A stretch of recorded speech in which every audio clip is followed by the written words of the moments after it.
Has your dog ever suffered from diarrhea or any other tummy troubles? Did you notice the not so admirable behaviors such as poop eating or constant eating? Well, you've most likely stumbled upon the world of pre and probiotics. And no, they're not the same thing. So in this video, let's focus on prebiotics and why our dogs really need them. But first, what are these prebiotics and why should you care about adding them to your dog's diet?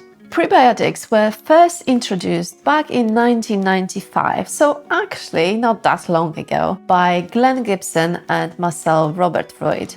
The official description of prebiotics might be confusing to some, so to make it simpler to understand, I like to think of probiotics as the live microorganisms that help the beneficial bacteria in the gut to thrive, and prebiotics as the bacteria's food. But why should we care about supporting the gut bacteria? Aren't they the bad guys? Well, no, not all bacteria are bad, and some are very useful, helping to digest food, stimulating the immune system, or even improving your dog's metabolism. Our dogs have millions of bacterial species residing in their gut, all working together to benefit them. Think of it as a bustling city with doctors, engineers, road workers, and so on. When there is a balance and variety with not one species overruling, the city thrives. However, when the balance is off, we see what's called dysbiosis or imbalance. This can happen for various reasons, like your dog gets an infection and is prescribed antibiotics that then kill off a wide range of bacteria, including the beneficial ones, which in turn allows for the pathogenic ones to spread. Or your pup goes through a stressful time like moving house, losing a family member, or during fireworks season. Sometimes you can feed the best diet, but if the bacteria can't extract the nutrients from it, your dog won't benefit from it.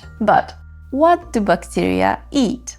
Well, in the gut, prebiotics are essentially what the bacteria feed on. Typically, there are non-digestible carbohydrates, especially soluble fibers like oligofructose or inulin. Because our dogs don't have the enzymes in the small intestine to digest them, they can pass through the digestive tract unscathed and then be fermented by the bacteria further down in the colon and used as food. And then the bacteria can produce beneficial vitamins, short-chain fatty acids, and other metabolites, which are important for maintaining gut health, helping to reduce inflammation, preventing pathogenic bacteria from overgrowing, or aiding in weight management. Pretty cool, right? So, how can you add these prebiotics to your dog's diet? There are two ways. You can get supplements or introduce foods naturally rich in prebiotics. I prefer the latter option as it's less likely that you'd overdo it with food. Some symptoms of having too many prebiotics include diarrhea, bloating, gas, abdominal pain, or reflux. So,